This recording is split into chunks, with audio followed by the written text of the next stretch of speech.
மதுரை மாவட்டம் வாடிப்பட்டி கிராமத்தைச் சேர்ந்த திரு சிவசாமி அவர்கள் 10 ஏக்கர் நிலத்துக்கு சொந்தக்காரர்.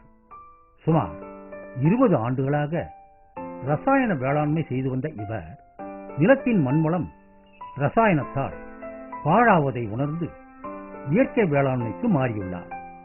இதன் முதல் படியாக மண்புழு உரத்தை தானே தயார் செய்ய ஆரம்பித்து தற்பொழுது வணிக ரீதியாக மண்புழு உரத்தை தயார் செய்வதோடு மண்புழுக்களையும் வளர்த்து விற்பனை செய்து வருகிறார்.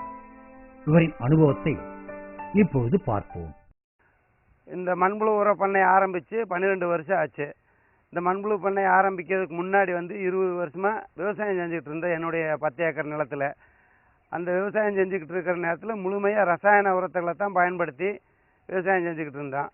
இந்த ரசாயன உரத்தினால் வந்த தீமைகள் அதெல்லாம் தெரிஞ்சதுக்கு பின்னாடி இந்த ரசாயன உரத்திலிருந்து விடுபட்டு இயற்கை உரத்துக்கு மாறி இயற்கை விவசாயத்துக்கு திரும்பணும்னு நினைக்கிற நேரத்தில் மண்புழு உர தயாரிப்பை பற்றி அப்போது தான் அதிகமாக தெரியறதுக்கு ஆரம்பிச்சது.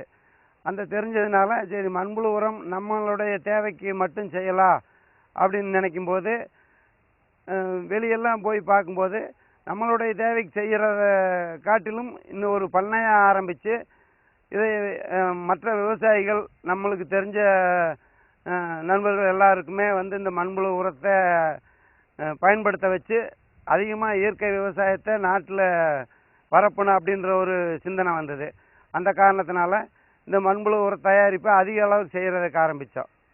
இப்படி அதிக அளவுக்கு செய்யும்போது பார்த்தீங்கன்னு சொன்னால் ஆரம்ப காலத்தில் ஒரு 2003 ஒரு 5 லட்ச ரூபா வங்கியில் லோன் வாங்கி அந்த லோன் மூலமாக மண்புழு பண்ணையை பெரிய அளவுக்கு ஆரம்பித்து மாதம் ஒரு 100 டன் தயாரித்து விற்பனை செய்யக்கூடிய அளவுக்கு இன்றைக்கி வளர்ந்துருக்கோம்.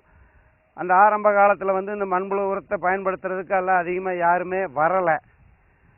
அந்த விழிப்புணர்வுகளை உருவாக்குறதுக்காக நிறைய பயிற்சிகள், நிறைய பத்திரிகைகளில் விளம்பரங்கள் கொடுக்கறது, விவசாயிகள்கிட்ட அறிமுகப்படுத்தி இந்த இயற்கை விவசாயத்துக்கு திரும்புங்க, ரசாயன உரத்தினால ஏற்படக்கூடிய தீமைகள் எல்லாம் அதிகமாக எடுத்து சொல்லி அதிகமாக கூட்டங்களில் கலந்துக்கிட்டு இந்த மண்புழு உர தயாரிப்பை நான் மட்டும் செய்கிறத தவிர விவசாயிகள் ஒவ்வொருத்தரும் அவங்களுடைய தேவைக்களவை சின்ன அளவுக்கு செஞ்சு மண்புழு உரம், பஞ்சகவியா, மூலிகை பூச்சி விரட்டி, தேங்காய் பால் மறு கரைசல், இது மாதிரியான இயற்கை வேளாண்மைக்கு தேவையான இடுபொருட்கள் அனைத்தையுமே ஒவ்வொரு விவசாயிகளும் செஞ்சு அந்த செயல்பாட்டுகளை அவங்கவுங்க நிலத்தில் பயன்படுத்தி அவங்களுடைய நிலத்தில் விளைவிக்கக்கூடிய பொருட்கள், விளைபொருட்களை நஞ்சில்லாத விளைபொருளாக உற்பத்தி பண்ணி அவங்களும் பயன்படுத்திட்டு மக்களுக்கும் கொடுக்கணும் அப்படின்றதுக்காக இந்த மண்புழு உர பண்ணை ஆரம்பித்ததுலேருந்து இந்த இயற்கை வேளாண்மை பயிற்சிகள் எல்லாம் கொடுத்து முடிந்தவரை இதுவரைக்கும்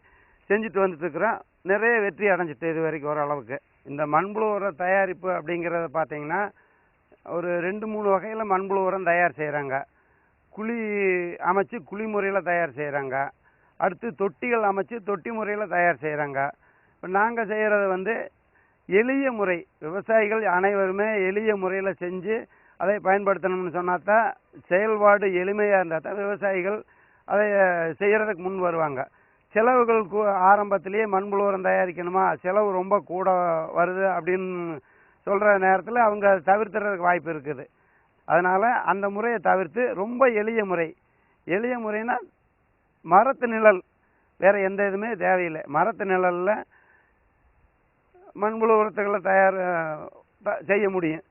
அதுக்கு தேவையானது என்னன்னு பார்த்தீங்கன்னா தண்ணி தேங்கி நிற்காத ஒரு மேட்டு பகுதியான மரத்து நிழல்.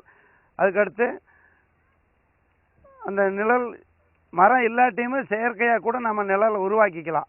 அந்த வலைகள் கட்டி கிடுகு இதுகளெல்லாம் போட்டு நிழலை உருவாக்கிக்கலாம்.